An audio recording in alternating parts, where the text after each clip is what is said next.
હમણાં મારા ભુવોના વિડીયોમાં એક કોમેન્ટ વધારે આવતી હતી, ભારત પાકિસ્તાન નું યુદ્ધ ચાલુ હતું કે માતાઓ હવે ધૂણે એ મૂકો કે એટલે સભાવાળો ઈ જેસલમેરમાં તનોડ પેલું તનોડ માતાનું મંદિર એ મિસાઇલ પડી જ નહીં ફૂટી. મારો 12 બીજનો ધણી પોખરણમાં હાજર છે, એ મિસાઇલ પડી જ નહીં ફૂટી.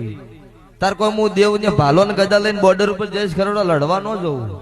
હા એ મારથી થતું હોય હું બ્લાસ્ટ ન થવા રહ્યું સભાવાળો એ હું તમારું અત્યારે ભારત ગુજરાત દેશનું દેરું છું સભાવાળો. એટલે અને કોમેન્ટ કરવા વાળા ખુલ્લી ચેલેન્જ છે, ચકલ્યું રહેવાની છે, બાજની સલાંગની આશા ન રાખતા. વાતો કરે ને કોમેન્ટ કરે નો કોઈ મેળાવ. દડી પડી મેદાનમાં ખેલો એના બાપની સહી તો ભરી બજારે આવી જવું પડે ને હોમી સાથીએ કેવું પડે ગારી વાત છે એ મળદ ની ખબર પડે. સભાવાળું